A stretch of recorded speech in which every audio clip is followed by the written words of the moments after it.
Bismillahirrahmanirrahim. Assalamualaikum warahmatullahi wabarakatuh. Kita lanjutkan pertemuan kita dalam mata kuliah sistem kompensasi, masuk ke pembahasan kompensasi pelengkap atau fringe benefit. Menurut Tohardi, pada dasarnya kompensasi itu dapat dibagi menjadi dua bagian, yaitu direct compensation atau indirect compensation, yaitu dipahami sebagai kompensasi langsung dan kompensasi tidak langsung. Kompensasi langsung maksudnya adalah upah atau gaji yang diberikan langsung berhubungan dengan prestasi kerja atau hasil kerja karyawan yang bersangkutan. Sementara kompensasi tidak langsung atau indirect compensation merupakan kompensasi tidak langsung yang pemberian upah atau gajinya tidak dikaitkan dengan prestasi kerja karyawan yang bersangkutan. Kompensasi tidak langsung ini disebut juga sebagai kompensasi pelengkap. Dikatakan pelengkap karena kompensasi tidak langsung ini diberikan kepada karyawan hanya untuk melengkapi gaji atau upah yang telah diberikan oleh organisasi atau perusahaan. Selanjutnya, menurut Haryanja, kompensasi pelengkap merupakan salah satu bentuk pemberian kompensasi berupa penyediaan paket benefit dan program-program pelayanan karyawan dengan maksud pokok untuk mempertahankan keberadaan karyawan agar tetap mau berada dalam organisasi sebagai anggota organisasi dalam jangka waktu yang panjang. Kalau upah dan gaji merupakan kompensasi langsung, karena sesungguhnya berkaitan dengan prestasi kerja, maka kompensasi pelengkap merupakan kompensasi tidak langsung berkaitan dengan prestasi kerja tersebut.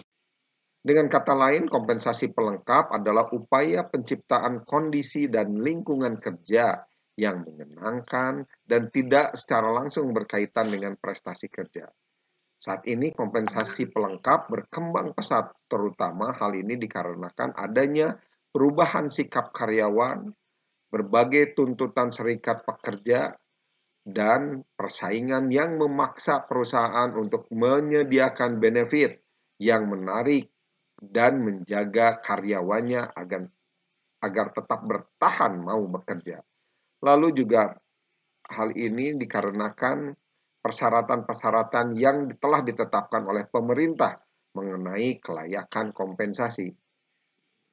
Dan yang terakhir, tuntutan kenaikan biaya hidup, di mana waktu demi waktu, tahun demi tahun, tuntutan biaya hidup berkaitan dengan kebutuhan mengoptimalkan pemenuhan kebutuhan tiap waktunya selalu bertambah.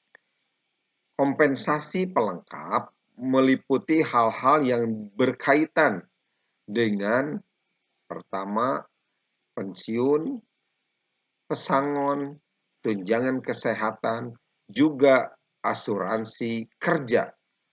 Ini berkaitan dengan asuransi kecelakaan kerja.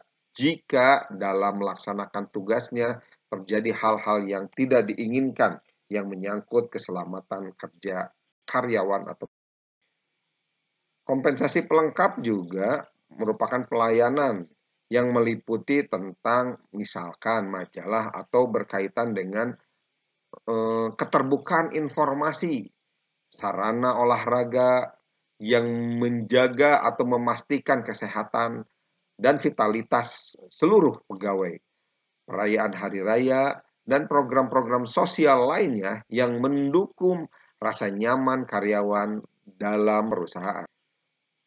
Dengan kata lain, jenis tunjangan dan pelayanan dapat dikelompokkan sebagai berikut. Pertama, jaminan rasa aman karyawan, employee security. Ini menjadi hal yang penting dikarenakan tanpa rasa aman, karyawan akan berpikir untuk mencari perusahaan lain yang lebih memberikan jaminan keamanan.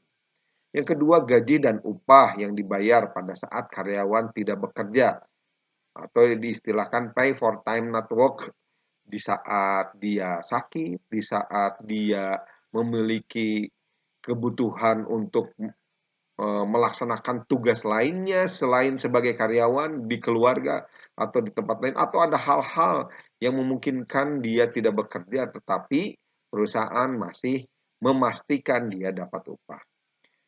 Yang ketiga, bonus dan penghargaan. Bonus dan penghargaan atau reward ini juga menjadikan cara pandang karyawan terhadap perusahaannya lebih positif.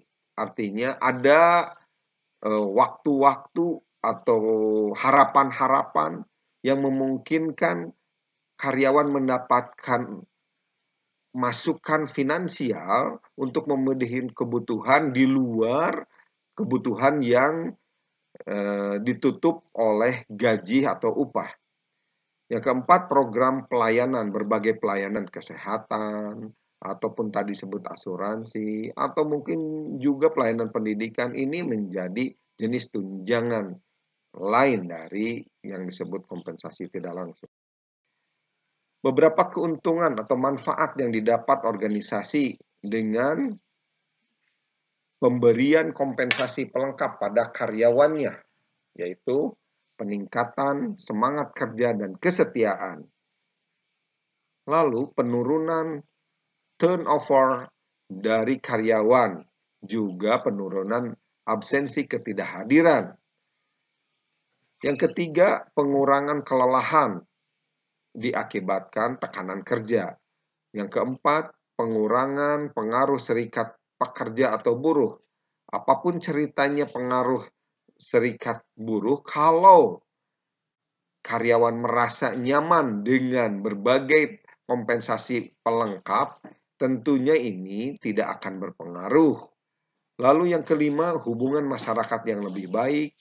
Yang keenam, pemuasan kebutuhan-kebutuhan karyawan akan hal-hal yang bisa ditutup di luar pendapatan langsung atau pendapatan kompensasi langsung. Jadi sebagai personal maupun sebagai kepala keluarga, tentunya dalam kehidupan keseharian ada hal-hal atau kebutuhan-kebutuhan di luar prediksi. Nah, ini dijadikan indikator bahwa perusahaan memperhatikan hal-hal di luar kemampuan atas finansial yang rutin didapatkan. Yang ketujuh, meminimalkan biaya kerja lembur dan mengurangi kemungkinan intervensi pemerintah jika ternyata pendapatan mereka lebih rendah dari yang ditetapkan. Demikian pembahasan kali ini, mudah-mudahan bermanfaat. Assalamualaikum warahmatullahi wabarakatuh.